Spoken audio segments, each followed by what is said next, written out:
actually placed in imminent threat of death or serious bodily injury. In general, there are 4 legal justifications for using lethal force. These are them right here. We're going to ignore 3 of them because we're going to just talk about this first one right here, which is that you yourself are in imminent threat of death or serious bodily injury. If this officer was in fact in imminent threat of death or serious bodily injury, he probably has legal justification for using lethal force. Now, I think we can probably all agree that getting run over by a car is certainly imminent threat of death or serious bodily injury. So if that was a possibility, if that actually was the reality of what could occur, then there is a strong likelihood that the officer's actions here were lawfully justified. But for all of the people, the Jacob Freys of the world and everything like that, that are just coming to their own legal conclusion, might I remind them to check out what Minnesota law says. For example, Minnesota Statute 609.066, authorized use of deadly force by peace officers. Oh, there's a statute directly on point in Minnesota that talks about when peace officers may use lethal force? Yeah, there is, and here's what the statute says. A, notwithstanding the provisions of section 609.06 or 609.065, the use of deadly force by a peace officer in the line of duty is justified only if an objectively reasonable officer would believe, based on the totality of circumstances known to the officer at the time and without the benefit of hindsight, that such force is necessary, and necessary to do one of the following.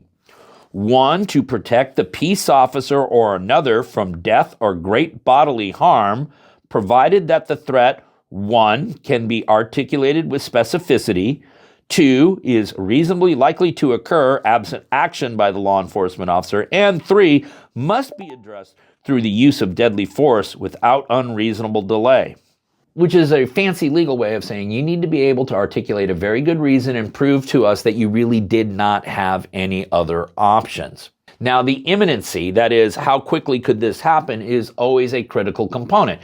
So had the officer who discharged the firearm maybe been 30 yards down the road and had plenty of time to get out of the way, this would be an entirely different equation here. But let us remember that the officer is directly in front of the vehicle at the time that she decides to punch it. But then there's additional statutes that would apply to anybody in this situation, whether they're a peace officer or not. Take, for example, Minnesota Statute 609.065, justifiable taking of life. That statute specifically states, the intentional taking of the life of another is not authorized by section 609.06, except when necessary in resisting or preventing an offense which the actor reasonably believes exposes the actor or another to great bodily harm or death, or preventing the commission of a felony in the actor's place of abode. So if the ICE officer here reasonably believes that they had been exposed to a high probability of serious injury or death, not only themselves or any other fellow officers, they are justified in using lethal force. And then, and of course, Governor Tim Walz and Mayor Jacob Frey should know this because it is Minnesota law, and it took us all of about 10 seconds to look it up.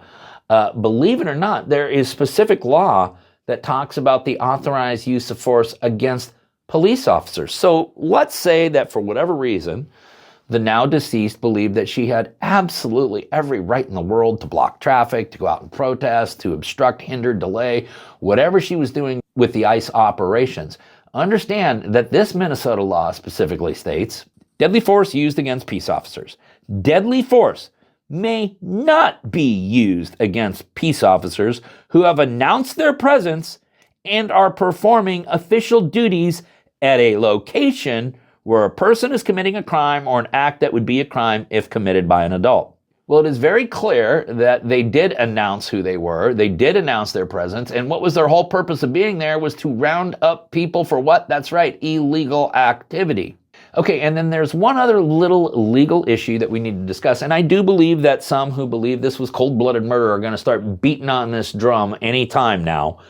And I think it would be relevant if the officer was, in fact, more like 20 or 30 yards down the road and had a serious opportunity to get out of the way of the moving vehicle. Because in Minnesota, believe it or not, they have a duty to retreat. Just another strike against Minnesota, why it is really one of the most terrible states in America right now. But under Minnesota law, if you are in a public place and can safely avoid a confrontation or escape from danger, the law requires you to do so before resorting to force.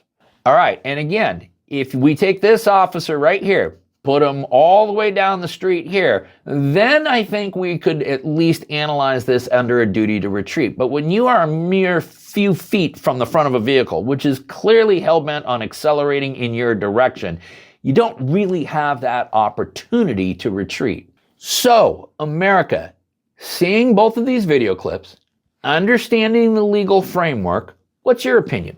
Do you believe that this was a justified use of lethal force, or do you believe this was excessive force and thus constitutes a homicide? And that is the $64,000 question. But now let's take more of a 35,000-foot view and ask ourselves this. How did we get here? How did we get here? Well, I suppose when you have literally every single politician